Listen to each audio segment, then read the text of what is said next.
Training camp is almost upon us.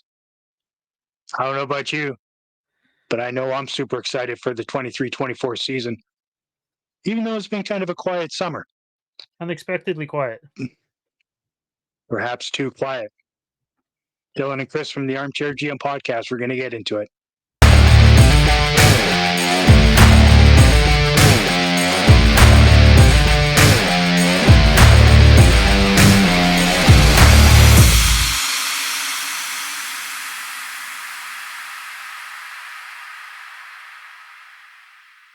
Well, Chris, are you just as surprised as I am that the team and Conroy and Aginla haven't really done all that much all summer?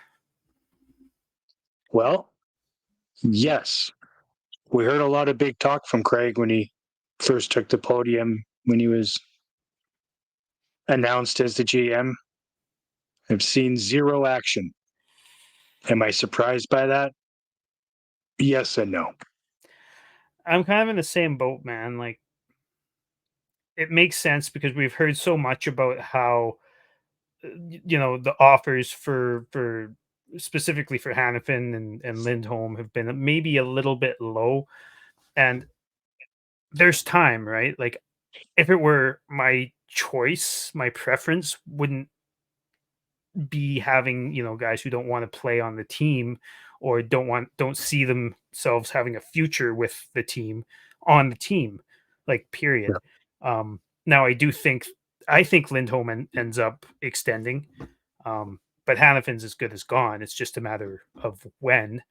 And I'm kind of I'm in my mind, if we have Hannafin for, let's say, 30-40 games, then the team is getting used to, they're gelling with Hannafin on the team. And then once he leaves the team, that'll be a big, it could be a big problem for the success for, the next 10-20 games.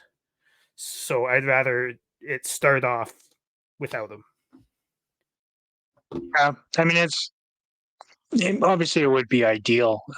It's not super realistic. Players get traded mid-season quite a bit Oh yeah. on all teams. I mean, they're professionals. They need to learn to adjust. And if it means that we're out of sync for 10 games, then quite frankly, Coach Huska hasn't done his job, in my opinion. But I do understand what you mean. I mean, obviously there is that gelling as a team, that camaraderie and whatnot from your back end, especially. I mean, it's a super important position.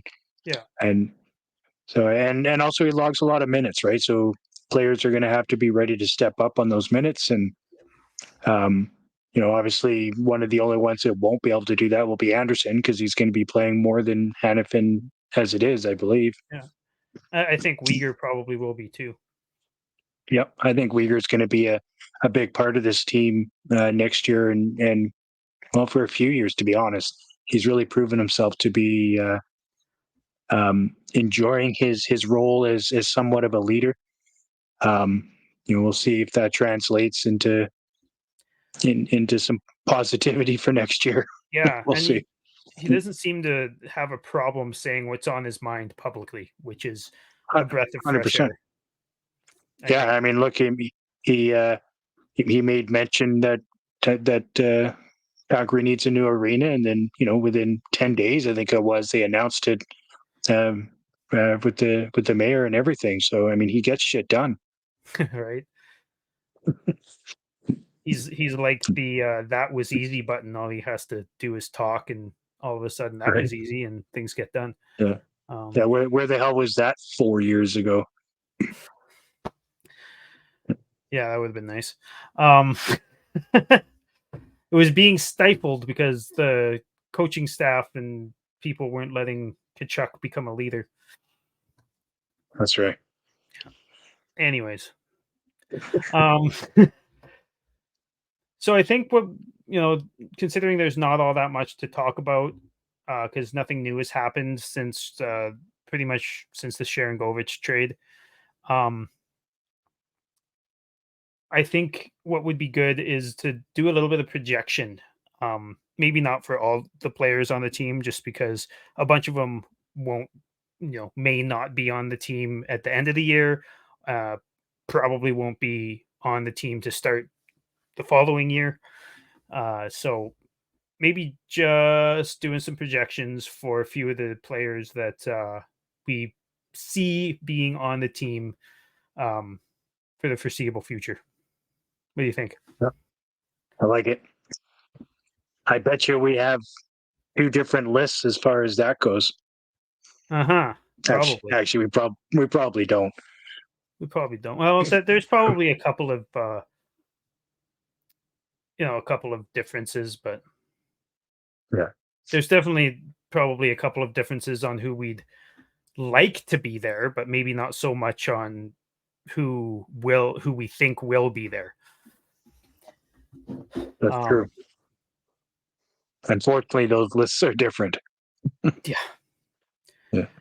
Well, let's just start at the top. First of all, do you think Lindholm resigns? I've got him resigning. I think he will. But what do you think? Um, yeah, I think he will. Um, I think it's going to be for too much money, personally. Me too. But Probably too but long.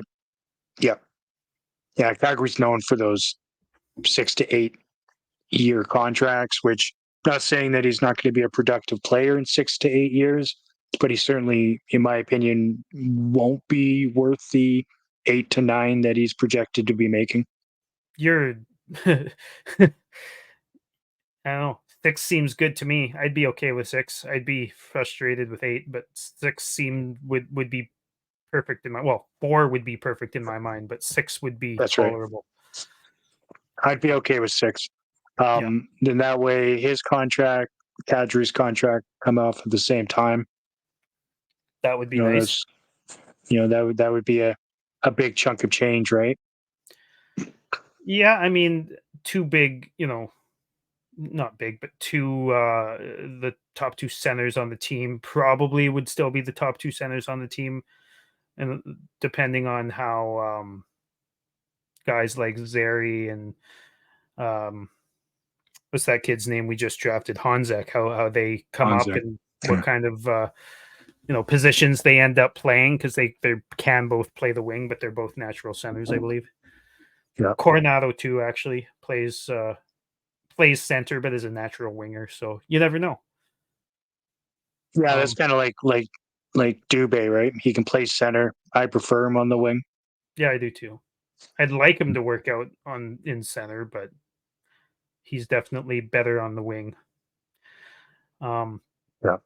so let's start with Lindholm, since we both think he's gonna extend and stay. Yep. What are you thinking that he gets for goals and points?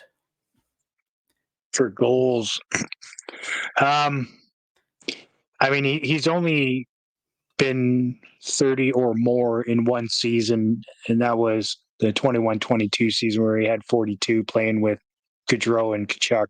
Yeah, Um, I think a 25 to 28 goal season would be something I can see him, unless Huberdeau and him can actually play together for a big chunk of time and actually play well together, which I absolutely can see that being the case if they're given time to adjust to each other. I think he's our best Um, shooter, and Huberdeau is the best passer, yeah, so it makes sense. yeah, yeah, exactly. If he can spend a bunch of time with Huberdeau, I see him easily getting 35 goals. 35, eh? Wow. Yeah, I put yeah, up 31. I think I think he's got 35 in him. I don't think he's a 40 goal scorer in the league, like, consistently no, whatsoever, no matter who he plays with, even if he was still yeah, playing with Kachuk and Gaudreau. Um, but I do think that he has 30-ish. I put 31, but 30-ish. yeah. Um, I'm surprised you have more goals, because you're usually a little bit more conservative on that type of thing.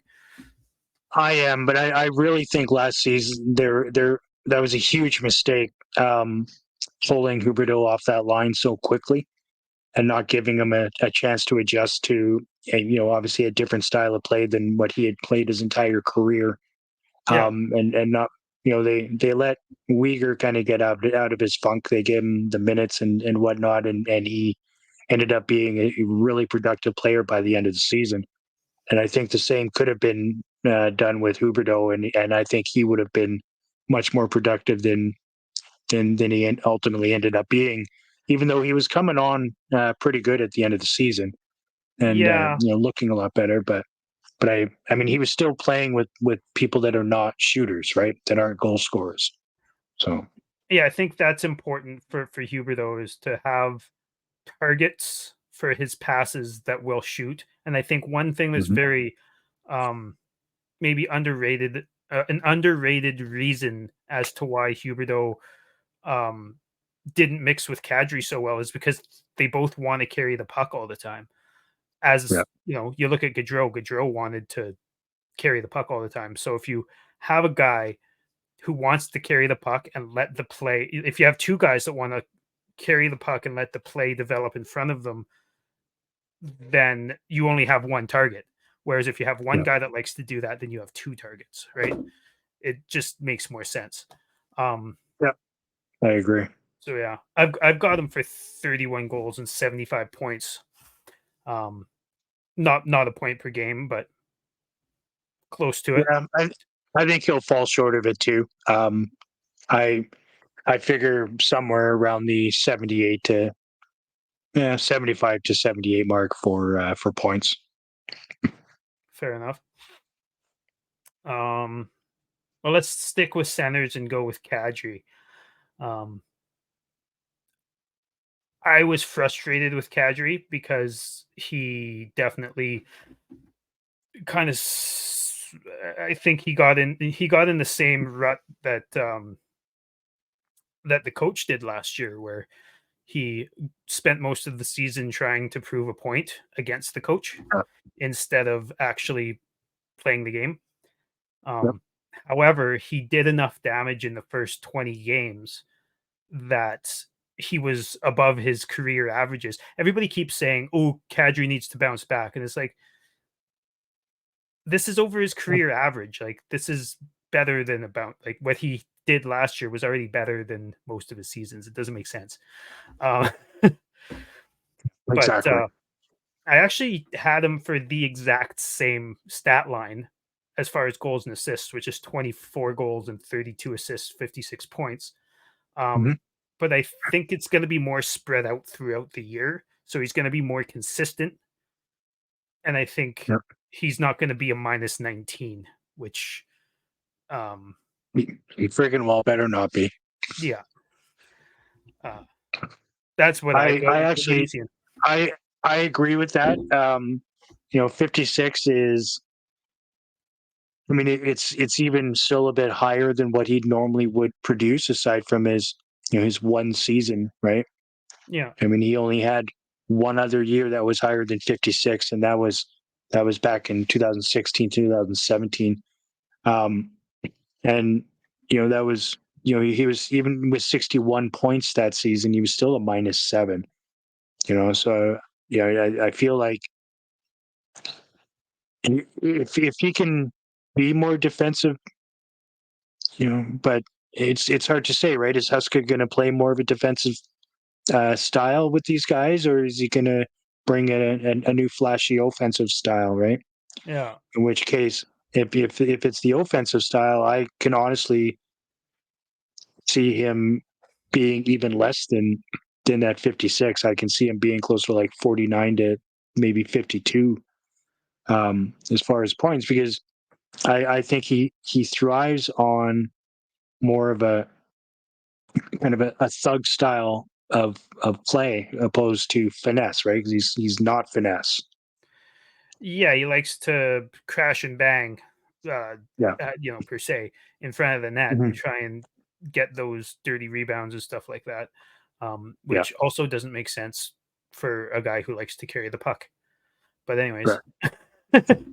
um, Yeah. anyone who's listened to the show knows that neither Chris or I are huge Kadri guys. But I think the reason I kind of said not minus 19 is, as we'll talk about later, I think Markstrom's not going to be nearly as bad, and that's going to lead to a more of a transition game for Kadri and Right. for the rest of the team. So I think that um and the defense isn't going to be all out of sorts all season like it, or at least most of the season like it was. Um Right. Maybe less blatant giveaways where the all the forwards are all, just more confident play from, and maybe hopefully more gelling from the whole team. And I think that that's gonna boost his plus minus, but not his actual stats. Yeah. Yeah, I can agree with that. I think there I think there'll be a boost with the team this year just based on the feeling in the room and just I think there'll be a tighter group and I think that will translate into better team play, Yeah, you know, yeah, as no, I agree with that too. I think that you know even just with Huberto being more comfortable with where he's at, and same with Uyghur and yeah, Kadri for that matter. Those are three really big pieces. Guys who take yeah, up a lot of ice time, and if you're not comfortable, and you're not comfortable with the coach, and you're not comfortable with where you are, then things aren't going to go well. That's what happened last year, right? mm. Um, but that's kind of where I am too with the team. Um, do you see Adam Rosiska as a center? The center, no. No. No. I I do right now, because I don't think Backlund's going to stay, and because we have so many wingers and not enough centers. Yeah, I mean, that's true. Um, I mean, Sharankovic is center as well, right? Sharon But Govich you is a center, but um, he's played wing the last few couple. Well, he's only played 2 years, so yeah, he can play center, but he usually plays wing. yeah. And then you got Dubé who's listed as a center, but Is better I on the wing. I honestly yeah, I prefer him on the wing. But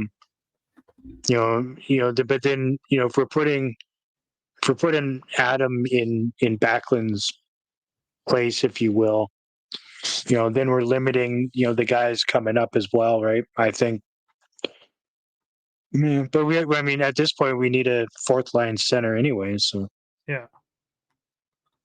So I mean, as long as he puts in some freaking effort this year, I'm totally comfortable with him playing full time, right? I mean, the year before when he was um when he was really putting in the effort and he looked really good on the ice, it was great. But then last year he just floated, and I freaking hated that. Well, I thought he played really well last year. Remember, I want to say maybe 10 games in or something, Huberto was hurt for a couple games, and Rosiska Mhm. got basically plugged into his spot and played really, really freaking well, like really well. But then, the quote unquote superstar player came back from injury and got put back there. And then Rosiska went down the Right. lineup and then got frustrated and decided to stop giving a fuck. Yeah, Um, and yeah. No, you're right. He did have a good stretch there, but I mean, if your attitude is going to get the best of you, you know, you're in your second year of playing, not even full time yet, and if you're going to get sulky because our 8 times $10 million fucking player comes back into the yeah, lineup, like you need to adjust some of your thinking. I agree. Mm. My projection for him is for Rosiska is actually pretty high, because I think that the way the team is built, and like there's just going to be more. You'll see this with quite a few of my projections. Mhm. there's just going to be more chance. Like I think Ruzicka is going to get some power play time. I think Mm. he's going to get some 5-on-5 shit, like a lot more 5-on-5 shifts and games. And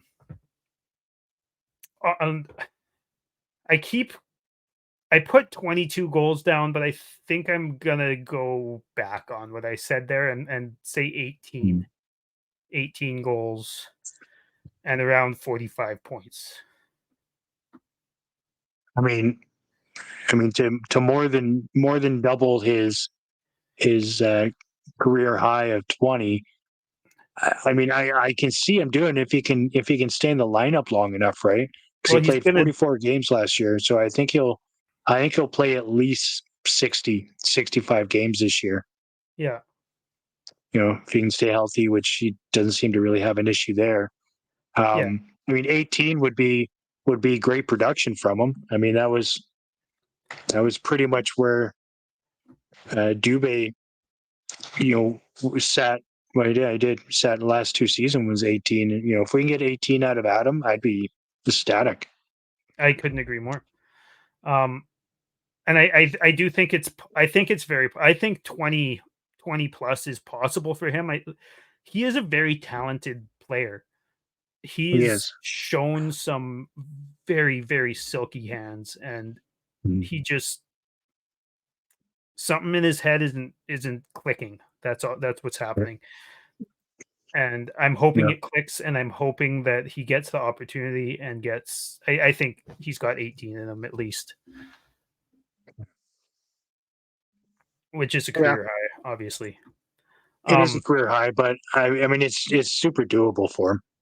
yeah, he's got the talent, he's got the size, he even showed some grit at times when he Mhm. plays well, he shows a little bit of grit. Um, so I don't mind that at all. Speaking of career high, Dylan Dubé we were just talking about. I've Mhm. got him down for 53 points, 24 goals, which is six more goals than he's got. I believe both of the last two seasons he sat at 18. That's Um, correct. but he's been that guy also who's been um uh, I'll give you an exact example. He was on the first line with Toffoli and Lindholm for a few games. He had 7 points in two games, and then the next game he got demoted to the fourth line. Right. What? It made no sense Uh, to anybody. And it wasn't because somebody was coming back to the lineup. It was just because Sutter was like, he didn't like something. He said, I don't fucking know. Yeah, we there's no way we can sit here and figure out what the fuck Sutter was thinking in a lot of what he did last year. Yeah. Um, I I think taking him off the line with Kadri was a huge mistake. They started the season off on fire, And at and any they could time have they played built. together, they brought it back. Yeah, and the fact that Dylan was moved in and out of that lineup just shows how stubborn Sutter was last year, and how I mean, we call it proving a point, but I still can't fathom what that point could possibly have been. Yeah. That like, yeah, you're the boss, we get it.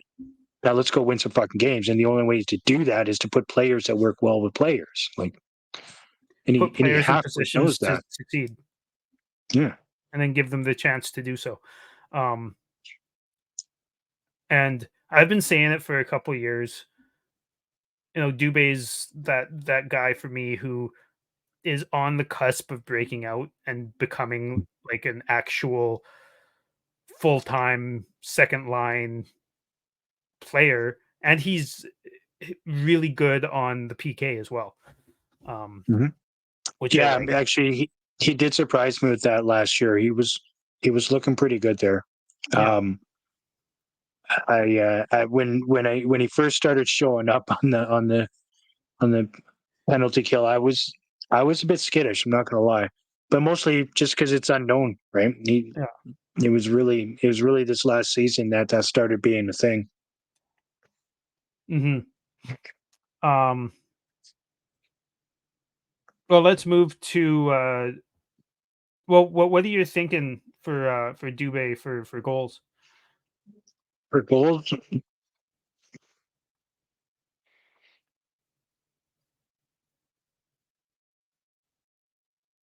he played all 82 games last year, which is nice, and he had 18.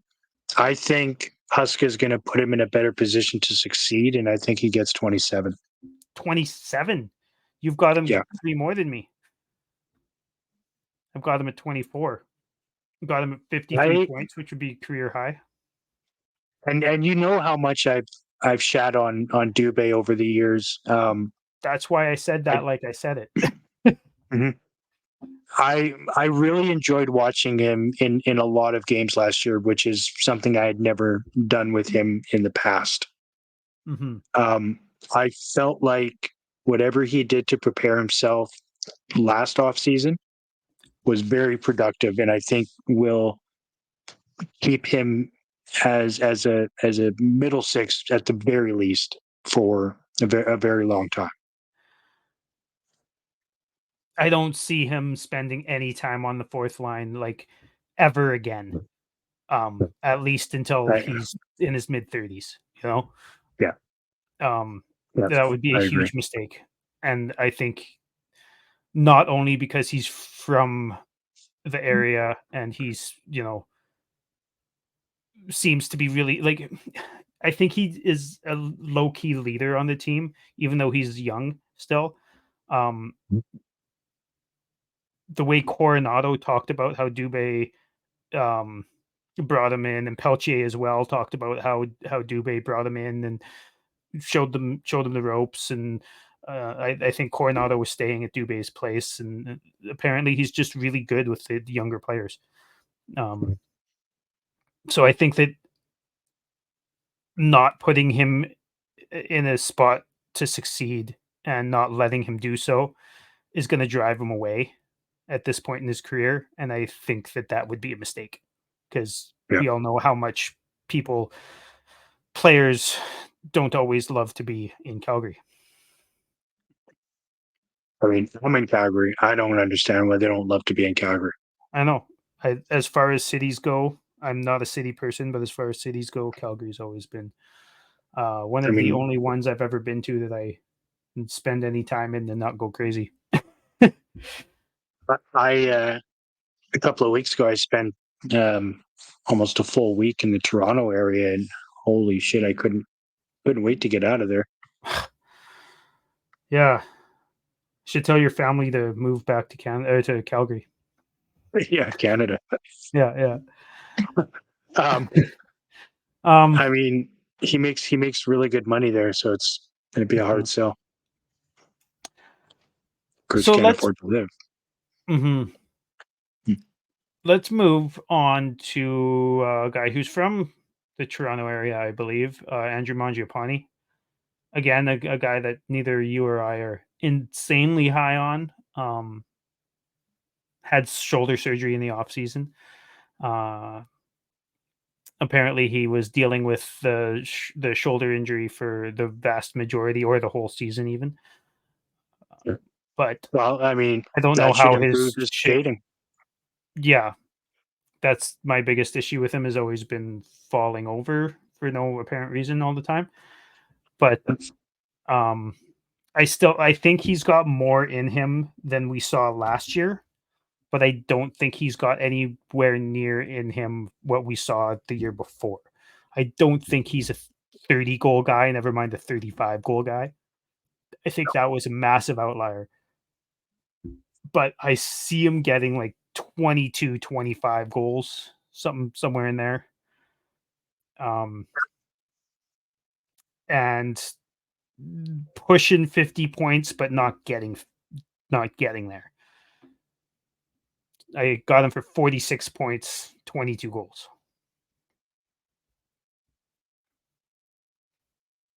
26 assists. Yeah. I mean, that's how many assists he had last year. I mean, aside from the one outlier season, his career high in goals was 18. And I've always considered him a 20 goal guy. So, Yeah, no, Yeah. That makes sense to me. Yeah. I mean, if he gets 22, great, I guess. And if he Right. and again put players in the place that's best for them. And Yeah. if Backlund stays, I don't think he will, but Mangiapane and Coleman have shown a ton of chemistry in the past, and Backlund has shown a lot of chemistry with. So like, just keep that line together. Call it the Mhm. 2B line. I don't care. Just keep it together. As much as you possibly can, because it works and it's worked for a couple of years. Um, Yeah. that's the way I look at it, anyways. With Mangiapane, and every time he gets moved into the top six, he disappears, and then he gets moved Yeah. down, and then he comes back to life. So Yeah. just keep him where it works.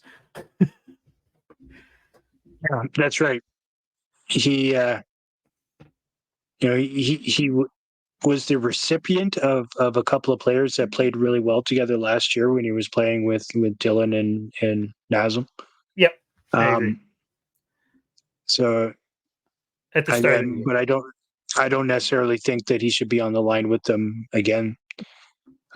I would be 100% comfortable with Dylan and Nazem starting the season together. Personally, I would maybe think about putting Pelche um, with them. that would be my first thing to try if I were Ryan Mhm. Huska, was Peltier with those two, because I think Peltier has what everything Andrew Mangiapane has, except he doesn't fall over as much. Yeah. And obviously, like, he doesn't have it now because he's still really fresh in the league, but I feel like his career arc will look a lot like Mangiapane's. Mhm. Yeah, yeah, I can see that. I mean, he's still, fairly little guy, but he's not afraid.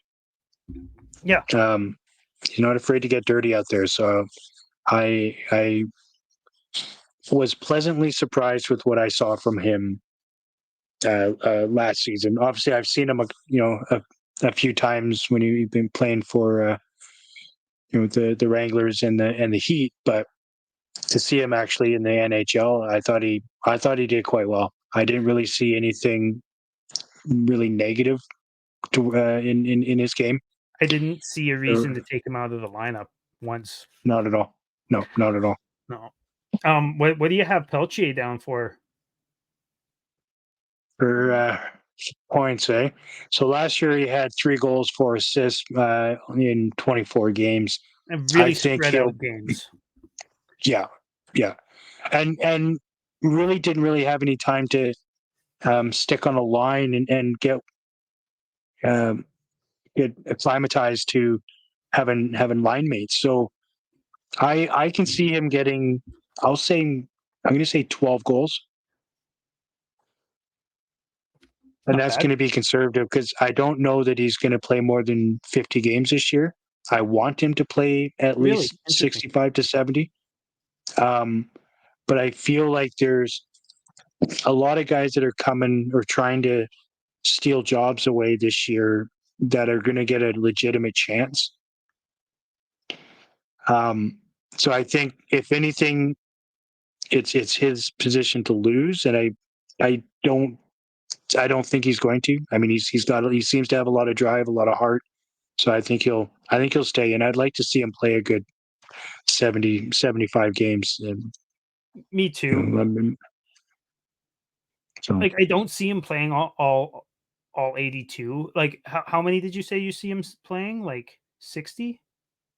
yeah, I was thinking like 55 to 60, but I don't see it it being that low unless he's injured. yeah, But that's but fair.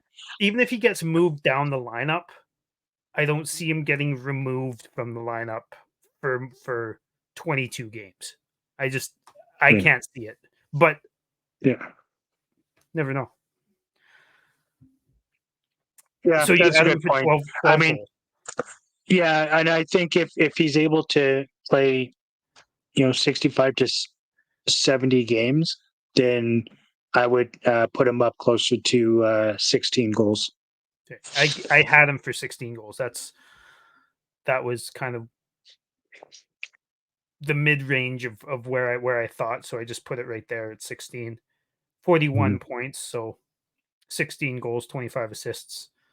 Yeah. Especially if he's playing with Dubé and Kadri, I think that he'll be able to fish out a lot of pucks for those guys, and Yeah. that'll be a hard Yeah, I forechecking agree. line. I like the idea of that line, even though I'm not a Kadri guy. I like the Mhm. idea of that line and the excitement that and the speed that that line can bring, and the forecheck that line Yep. can bring. It'd be a lot of effort, right? It'd Yeah. be a whole lot of effort. As long as Kadri decides to, not stop trying after 20 games. I wonder if Ryan Huska can beat Can what? Sorry. that. He can beat the sense into Oh, Kadri that to let him know that he's not actually going to skate through defenders. okay. Do you think he'll get that through to him? Bad joke incoming. We should send him down to the Lethbridge Hurricanes. Oh, wow. Wow. Maybe that coach will. Never mind. Yeah, here. Switch it up. Smash that like button, everybody. Are we Holy. going to get canceled for that? We might. Well, let's move on to the big drop off from last year, Huberdeau. We all know biggest drop off, a points drop off in NHL history. I don't think there's any way in hell that he gets anywhere close to the small amount of points he got last year. I I don't think agree. there's any way in hell he gets as many points as he had the year before. Nope. But He's not. I think he gets 87 points. Oh, I think he's going to be on a mission this year, and he is going to, obviously he's always been basically a point per game player. yep. For the most part, and I think he's going to get back into that and then some. Well, he had like 4 straight seasons of over a point a game before last year, including a few that were well over a point a game. So Yeah. I had him for 84 points, which is just over a point a game. 24 goals. What do you think for goals? He's not a shooter, right? So I think that he's not a shooter, which is weird because there's a few times where he took shots and they were beauties. But yeah, I kind of agree. I put him at the 24, 25, 26 goals. Do you remember that game we went and saw in Chicago where the only exciting thing that happened for the Flames, it wasn't in Chicago, it was against Chicago. But Yeah.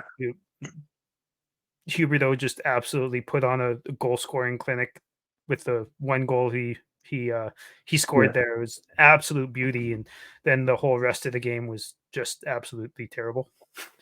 It was one of, I mean, I put it in top 20 worst games that I've watched as far as flow and just the team as a whole. Yeah. And bear in mind, I sat in the Dome during the 90s. Yeah. So there's that. And I put that game in the top 20 of bad games. It was horrendous. There was nothing to get excited about that whole game. Minus that one goal from Huberdeau. It's really telling when you're in the Flames building and like 90% of the fans that are in the building have their head down as they're walking out. I mean, the Dome is notoriously bad for being quiet during a regular season game. And the atmosphere, I mean, obviously if they win, the atmosphere is better, but if they lose, like there's not a lot of anger or hatred or anything like that after a game. It's just more disdain and damn it, Yeah. And complacency. Yeah. Yeah. Yeah.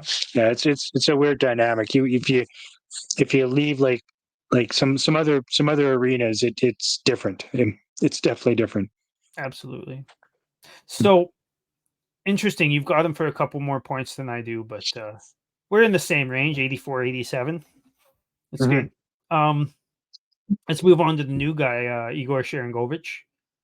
Yep. Um, he did not have a good last season, but his first season, he was a 20-goal scorer.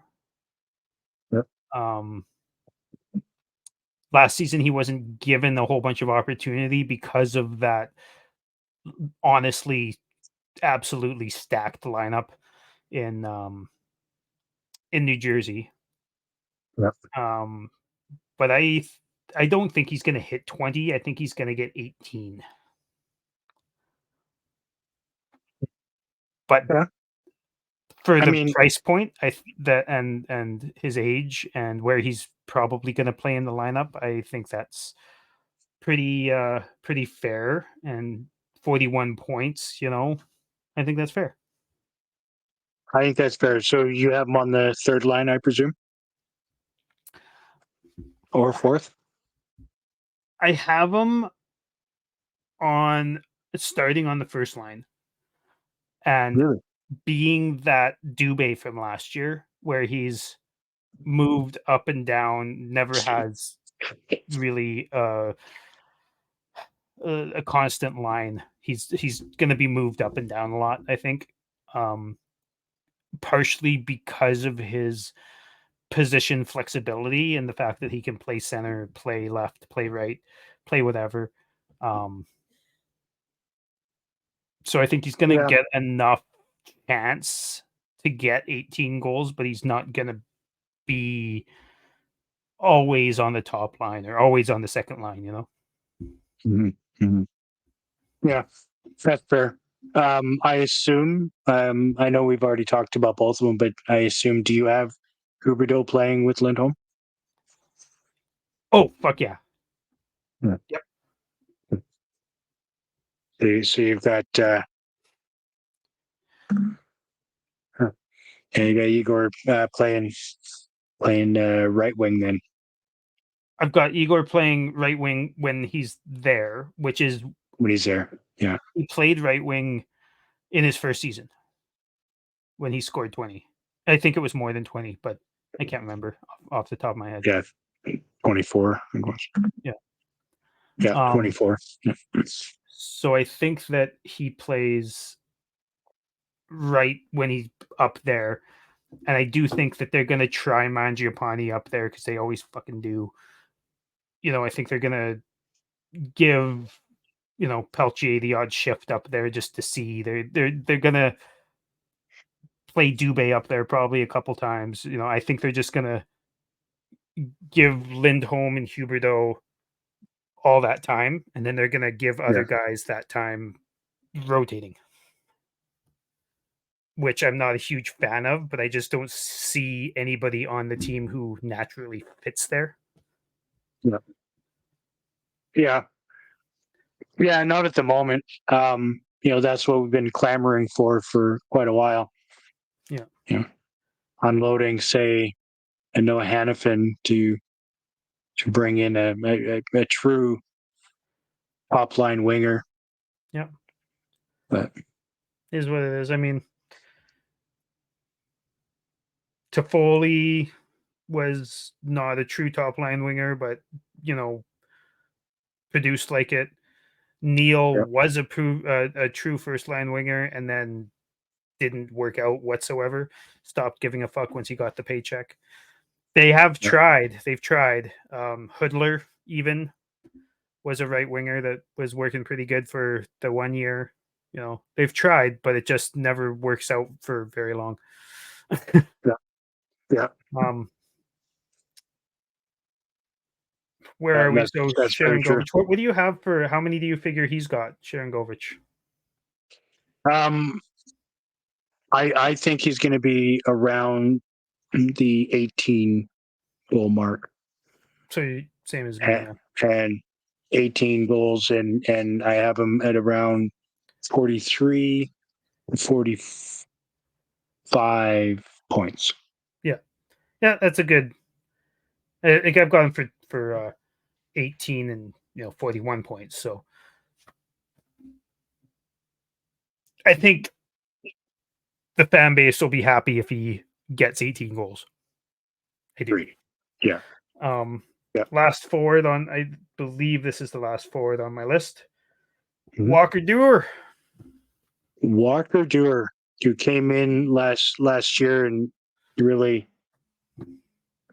I mean, you couldn't ask for anything more from him. He only played 27 games, but in that 27 games, he had 11 points, 7 goals, and 4 assists.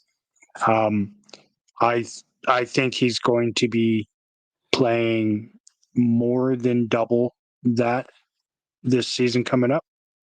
I think he's going to play every game that he's healthy for. Yeah, and I have him effectively. I think he's going to get closer to 20 goals this year, Oh, so do I. and then I've got him for I mean 18 and 18.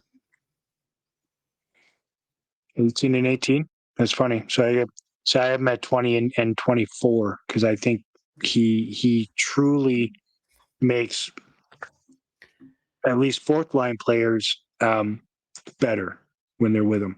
I do too, and I also think that he's a massively underrated because of his um Hathaway-ish play where he bangs and Mhm. crashes and plays a very fourth line role. Yeah. He showed like he showed that he's not just that to me. Yeah. When he was given a chance, he had some silky plays, some really nice plays. He Mhm. danced around the offensive zone with the puck. He really has a nice shot. I Yeah. don't think he's going to be on the fourth line all season. I think his home is on the fourth line, but I think injuries are he's gonna move up. Yeah, I think he'll bounce around. Um, I think he'll get probably 10 to 15 games on the third, and then I don't know, maybe 5 to 8 games on the second. I don't think he'll be on the first line, but I I don't mean, you either. never know. If he's showing something that needs to be seen by everybody, then why not? If it's going to work, but I think he'll bounce between second and third when he's not on the fourth, but Yep, mostly on the third, obviously. mostly on the third. I think he'll take Coleman's spot. Coleman moved down. Well, I mean, I think there'll be situations where, um, like say we have Mangiapane down there and he gets promoted to the second or first line, then we're going to have to put somebody in that position. So Walker moves up. Yeah, Do you not have Coronado making the team? I don't. I have I him don't. making the team to start, but I have him being sent down in the first 5-10 games. Yeah, exactly. Yeah, Yep. I agree with that. Yeah, I mean, Not because I don't think he's good. I, no. Players have to develop. I Yeah, mean, they have to develop. Not saying that he's not going to be a really good player and that he's not a good player as it is, but no, he's going to need to spend a bit of time, get used to, non-college hockey. I mean, schedule. he's used to playing like 40 games a year. Yeah, I mean, how much does college play? Like not it's many. like half. I don't know, but it's Yeah, also like you have a week between games, sometimes 2 weeks. Like yeah, it's yeah. not very often that you play. Um, and I Mhm. think that the best way to develop him and his game, because I don't think that throwing him onto a line with Huberdeau and Lindholm and into the fire against, playing Yeah. against um fucking Shea Theodore and Alex Petrangelo and Alec Martinez all game. That's not fair to him. So I think No, that it's not fair to him, and it won't help his development at all.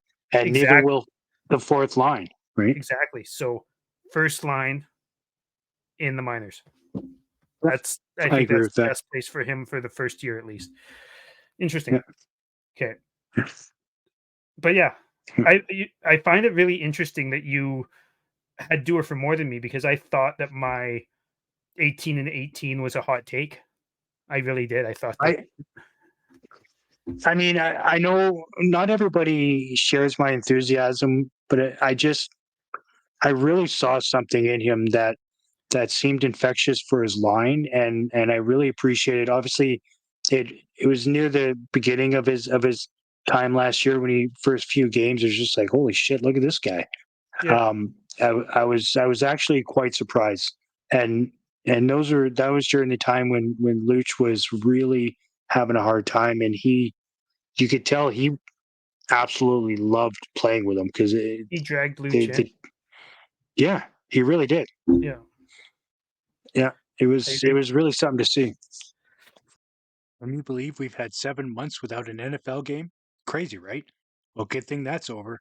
NFL is here, and DraftKings Sportsbook, an official sports betting partner of the NFL, is giving you a can't miss offer for Week 1. This week, new customers can get $200 in bonus bets instantly when you bet just $5 on any NFL game. DraftKings is hooking everyone up with a game day greatness. All customers can take advantage of 2 new offers every single game day in September. Check the app to see what you get.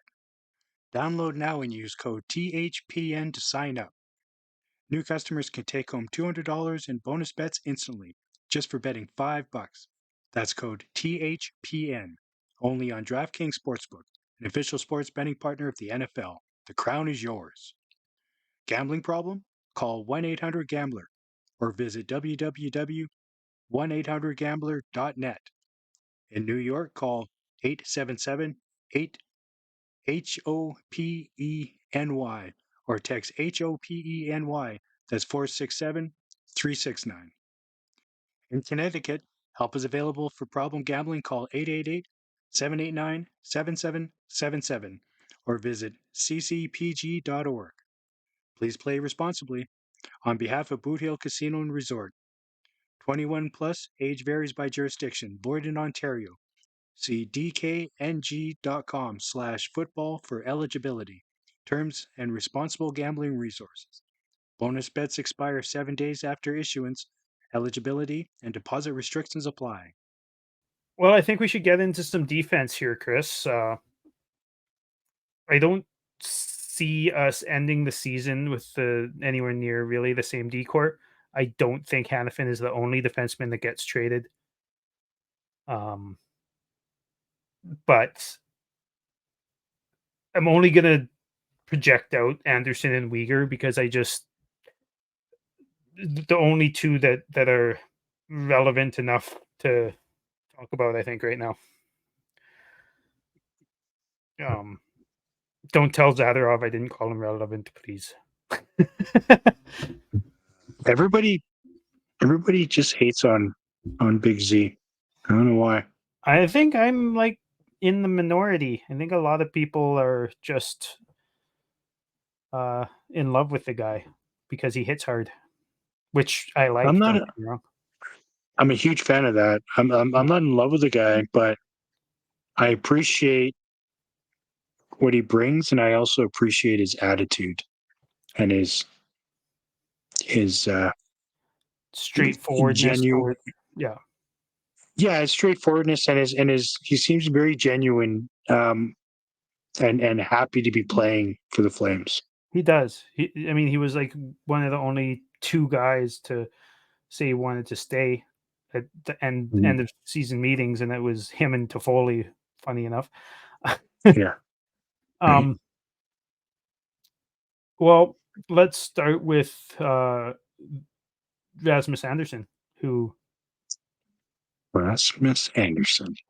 I think is the best defenseman on the team. Like all around. Obviously, Chris Tanev is the best defenseman on the team, but Hmm. I think Rasmus Anderson is going to have a career high this upcoming season. I think he was well on pace before he got hit by a car last year to have a have a really big breakout season, and I don't think he was anywhere near healthy when he came back, and I think that affected his game for the remainder of the year. Yeah, I agree. I mean, it was pretty evident. I mean, he missed his career high by 1 point, right? Yeah. So, do you have his stats up? Yep. What what's his career high in goals? Because 11 last year. was it? Okay. I've got Yep. him for 14 goals, 54 points, which I think is only Interesting. a couple more points than his career high. 50 is his career high, which was the year before, 21-22 season, Yeah. with 4 goals and 46 assists. Okay. I feel like we're going to score a lot of goals this year, Mhm. and I have him at 48 assists and 15 goals. Huh. I think he's going to start using that shot of his a lot more in the power play and on the from the line, because he's got a wicked shot when he uses it. So, full transparency to everyone listening, Chris and I talked about which players we were gonna talk about, but we didn't talk about what our predictions were gonna be, and I'm straight up shocked at how many, um, predictions Chris has, just knowing him and talking to him throughout the years, honestly. Um, how many of your predictions are just higher than mine? Because I thought Right. you generally am a little bit more optimistic about stuff like that than you are. Yeah. So I'm impressed with that. Cool. No, that's great. And I think that he's hitting that time in a defenseman's career where you can start calling it the prime. And I Yeah. think he's taking steps every year, and he's already, you know, while he might not be a legitimate number one power play defenseman, he's a legitimate number one defenseman. Yeah. Yeah. He is a legitimate number one. I saw something he was on Facebook earlier today that asked a question whether he's top 20 in the league. Where do you have him in the league? Do you have him in the top 20? Um, I would I mean, I'd have to have a list up, but I think that there are teams out there that don't have there are a few teams out there that don't have Erasmus Anderson, but I think that there are teams out there that have two defensemen of his caliber or better. Um, I would probably put him in the probably just under 20, like 22 to 25 range, something like that. Close to 20 though. Like Yeah. again, the number one defenseman for sure. Yeah. That's exactly where I had him, between 20 and 25 is what I said. Yeah. And people are like, yeah, of course, you get the typical online social media, you don't know hockey crap. And I was like, I don't know. I mean, I have a lot of appreciation for what he does for the Flames, and he's a really good defenseman. I just don't know that he's quite top He's 20 yet. he's not Victor He Hedman. very well, He's not Roman exactly. Yossi. He very well could be there in the next 2 years, Yeah. but at the moment, I don't think he's there yet. I think he's on his way to being I'm not sure if he'll ever be a top 10, but I think he has the potential to level out at around 15. Mm-hmm. Mm-hmm. Well, and it's funny, like I I don't put a lot of stock in goals, For and defense. I Yeah. mean, assists are they are what they are, but for defensemen, I don't base my defenders on point production, right? I think he's a I'm lot a better at defense than people give him credit for. he. You know what? The last, like last 2. year and the year before, he really amped up. But last year especially, he amped up, and his defense was a hell of a lot better than it was previous to the 21-22 season. Yep. I Not saying totally that it agree. was bad before, but it wasn't. It wasn't what it is now. That's for sure. Like he's amped it up, which is great. He's got a great stick. He's really good at following the play into the zone, and and reading where the puck's going to go, which is nice. Yeah. One thing that I think might be a little bit underrated, because I know that the WHL is not the AHL and the AHL is not the NHL, but Ryan Huska coached, I believe, coached him in the WHL and the AHL, and Mhm. Anderson's come out and said Huska gets the best out of him and that he Yeah. has a really good relationship with him, and that might, I'm not gonna say that it is going to make him completely break out and all of a sudden become like a 65-point guy, but and like, legitimately a top 15 or 10 defenseman in the NHL. But I think that the possibility is there because when a coach can get the most out of a player, then players have career years. Sure. Look at Sutter 2 years ago. Career year, career year, career year, fucking everywhere. Right? Yeah, and some people that nobody thought would excel in a Sutter system, i.e., Johnny Gaudreau. Yeah. So let's do Mackenzie Weegar, who obviously had a really slow start, and honestly looked like TJ Brody when TJ Brody was not confident, which I know you know what I'm talking about. Um, Confidence was always Brody's biggest thing. He'd let let the confidence sink for weeks at a time after one bad blunder. And that's kind of what happened to Uyghur to start the season, I think. But then the last third, I want to say, of the season, I think that he stepped up and showed what he can do.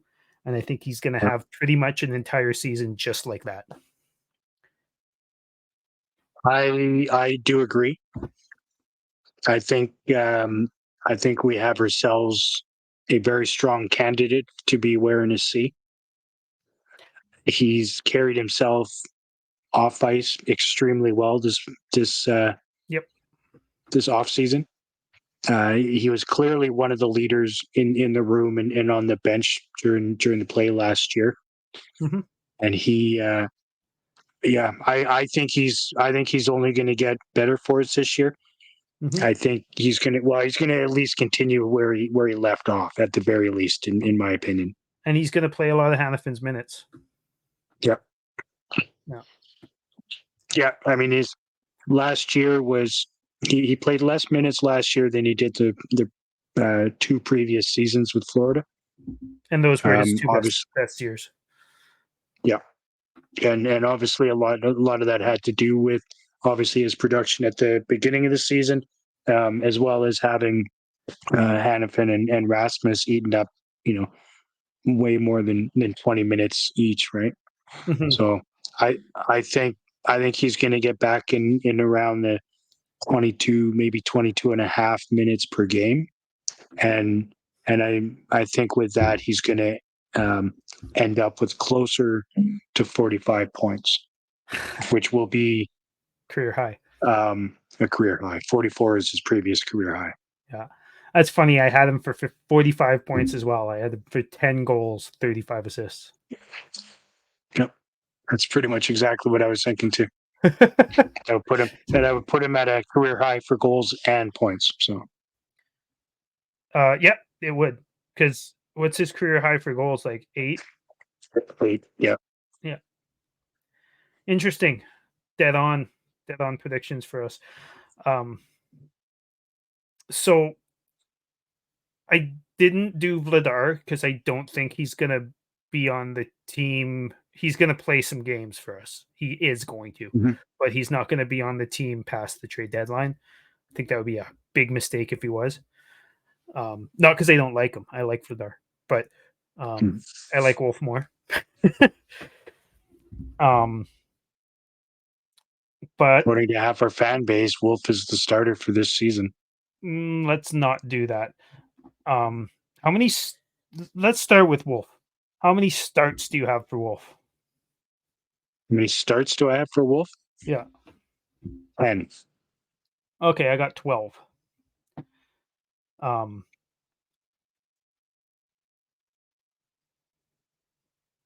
And I He's think still only 22 years old, right? no, I know. I don't think. I mean, I honestly think he'll be a regular in the NHL in 2 years. Yeah, and by regular you mean like a straight up 1B, not a 1A even, right? Oh yeah, no, he'll be a backup in 2 years, in my opinion. In two Okay, years, he'll be 20. He'll be 24 years old, and I no, think he'll be ready to start being a backup. like a 2020 start type of a guy. Yeah, Okay. Um, yeah. so if he got 10 starts, you said you think he's going to get 10? I think he gets 10, and that's only based upon what you're thinking will happen with Vladar being traded away. Yeah, So obviously, we'll have to have somebody in that backup role, yeah. and there'll be 2 months left in the season. So I think he'll get close to 10.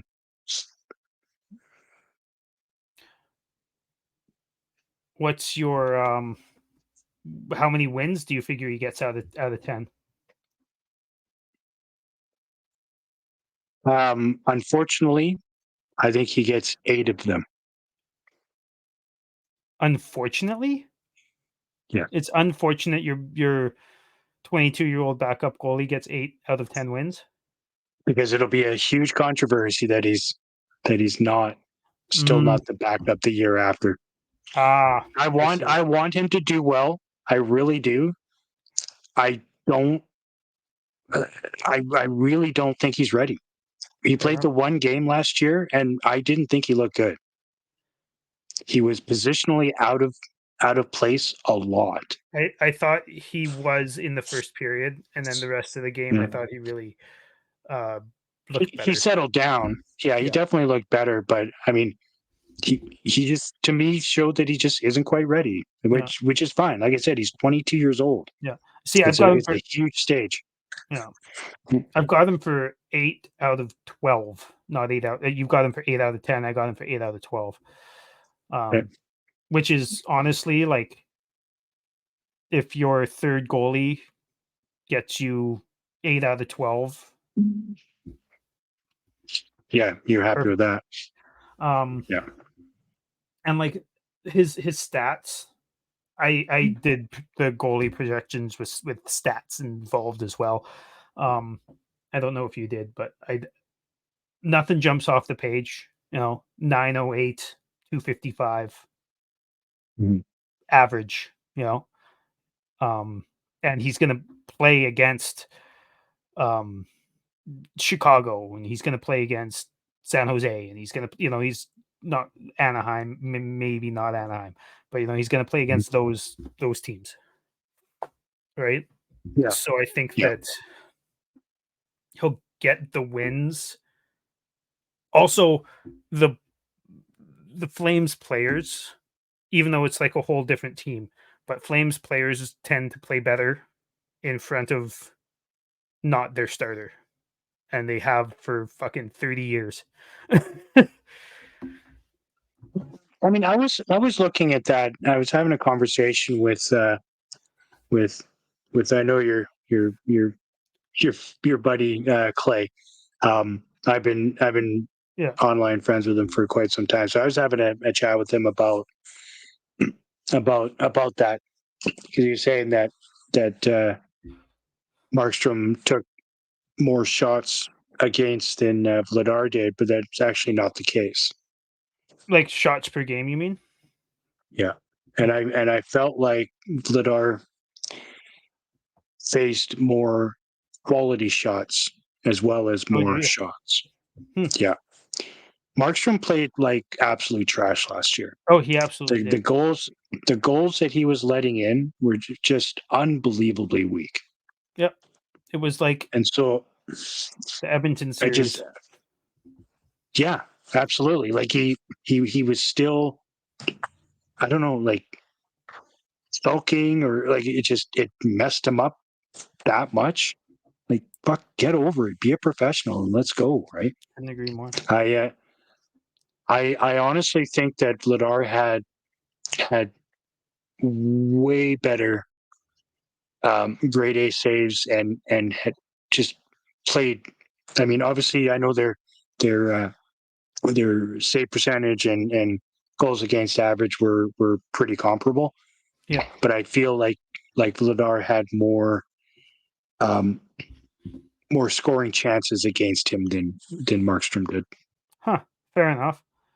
Um, I mean, I think Markstrom had a lot of, well, maybe quality shots, but I think Markstrom had more uh defensive blunders to deal with. Um because he played so much as well. But that, like, it's hard to say. It I'd have to go back and watch because I was just so disappointed with so much last season. It was hard to tell at some points. It was hard Yeah, to keep your head up even sometimes. Um, yeah, absolutely. I mean, he started 58 games, which I mean, obviously you want your number one to be able to start majority of games, but I mean, there was no reason for him to have started 58 games last year. not with how he was playing. No, exactly. Um, well, just start talking about Markstrom then, because I've got him for more starts than that, but I also have him for playing vastly better, but not as good as he did the year before. I got him for You have him 61, starting more than 61. 61. You have him for 61, Wolf for 12. So that's 73. So you got Vladar for 9 between the beginning of the season and the trade deadline. I don't think he lasts till I don't think he lasts till the trade deadline. I think he lasts like 3, 4 weeks, 5 weeks into the season. Yeah. Hmm. Okay. I think. I mean, it's entirely possible. I think. Somebody's gonna come knocking when their goalie gets injured. Vladar costs a lot less than Swayman does. Costs a lot less than a lot of the other, you know, a lot of the other goalies out there, backup goalies. Yeah, I don't, you know, I think he could probably be had for a third, which is what we got him for. I think. I mean, we got him for a third, and he had played 5 games. If we let him go for a third, I think.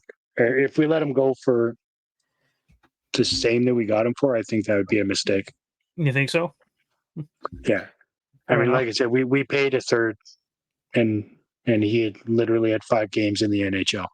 Yeah, Um, he looked great obviously, in those we 5 wanted to. games, and then he looked great the next Did he? season, but Did he I look? don't Did he look great with a 886 save percentage yeah, and I watched 340 those.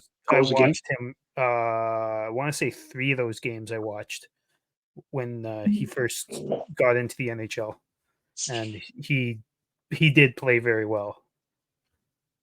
At least the 3 I watched. The other 2 could have been absolute shit. I don't know because I didn't watch them, but I remember being very impressed with the rookie.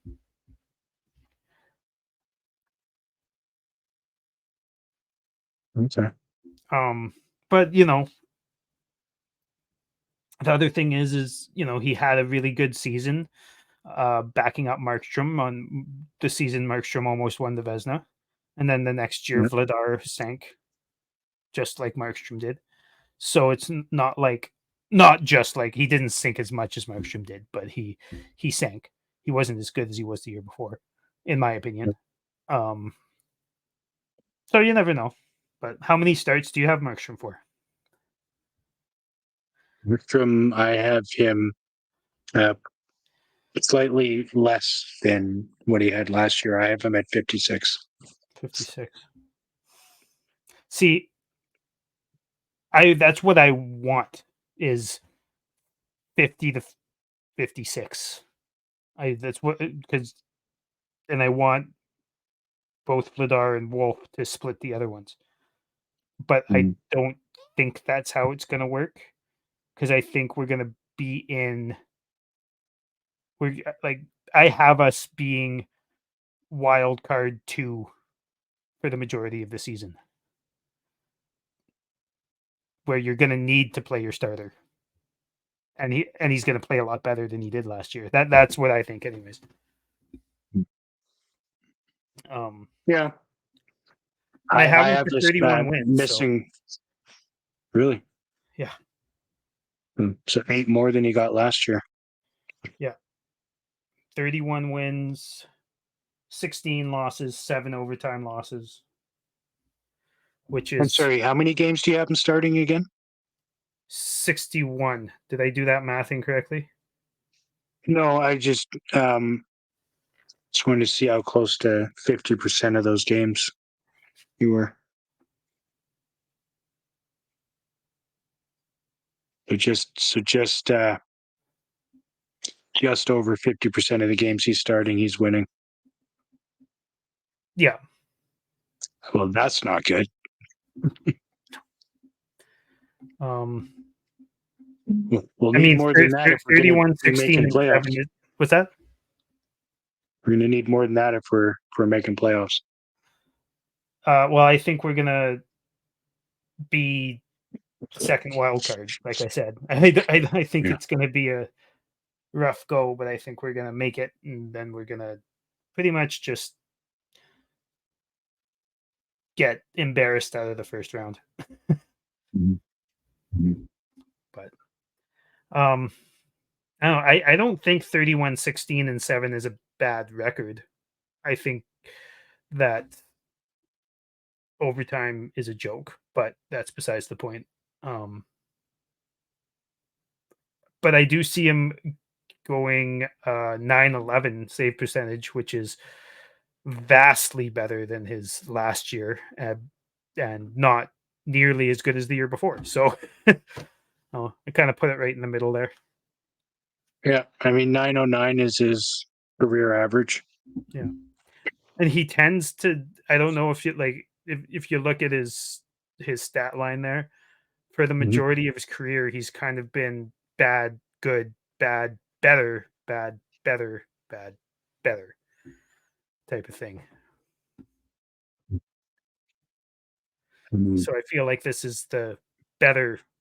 I don't think he's going to be better than he was 2 years ago. I think that that's where the ceiling is. Yeah, I think he's aside going to, from this last season, yeah. that was the only time he was below his average since 2014, 2015. So I do think, yeah, I think he's gonna bounce back. Um, and I think that 9-11 is enough to. I think 9-11 is probably a $6 million goalie. Yeah,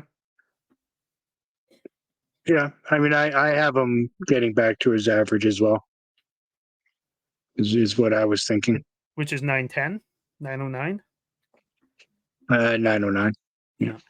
And I think that both of those numbers would get us into the playoff, especially with um, Wolf and Vladar pulling their weight and getting more wins than losses. And,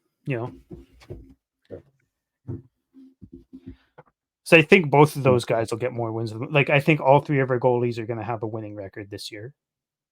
And I think most of our players are going to do way. Toffoli's offense is going to be subsidized throughout the entire lineup because all of the players, all of the forwards that didn't do very well last year are all going to do much better. Like all of them, except for Kadri, I think is the only one I don't have bouncing back, but he's going to do the exact same. So Yeah, exactly. I don't. I mean, obviously, it'll feel like we're missing offense with the Foley not there. But I mean, like he had a career year too, right? Yep. Paying him Is would that have been so sustainable at his dangerous. age? 100%. Yeah. Yeah, absolutely. He Yeah. is so consistent, but he's also not far away age-wise from dropping off a cliff and never returning. So, Yeah, agreed. yeah. Well, it's good to be back. Only a couple weeks away from the season, from the preseason starting, so that should be fun. I Training can't camp's wait. just around the corner. I can't wait to. I don't. These projections probably show that I'm pretty high on the team doing a lot better than they did last year, but I don't know if I'm that excited because I would prefer a rebuild or something to that effect. But I'm still excited because I miss hockey and I love the Flames. And when they do well, and even when they don't, I still want them to win, right? So I yeah, I really wanted a rebuild. Like really, really wanted a rebuild. yep, But is what it is, I guess. Here we are, a yep, couple of weeks away from training camp, and pretty a mediocre call for roster. change. Probably a pretty Yeah, mediocre ending. But yeah. here we are again. Yes. When the forward we're almost excited to see is the fourth line right winger. Right. I mean, I projected most of these guys, way more than I likely would have previous years. Yeah, I still don't. I still don't have us making playoffs. hmm. I, Not I even don't. wild card, eh? I mean, maybe. Yeah. I still think we made a huge mistake doing absolutely nothing. Every other, not every other team, but a bunch of other teams got better. Yeah. Coyotes got a lot better, for instance. Mm, right. Like Dallas ain't going anywhere. Colorado ain't going anywhere. Mm. Fucking all St. Louis is the same as they were and probably won't have like a fucking 20 game skid to start the year. So, I just I Well, that's think it. I think we'll just squeeze in, but I could totally see us missing by 2, 3, 4 points. Yeah, I think there's two teams.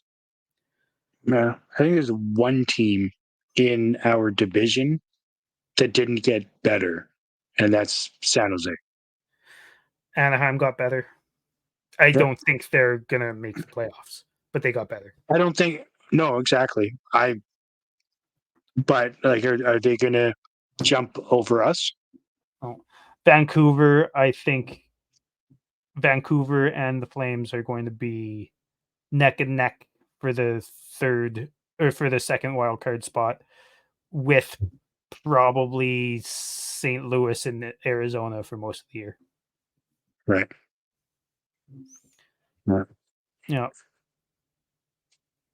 That's Which the is thing. funny because I polled the fan base and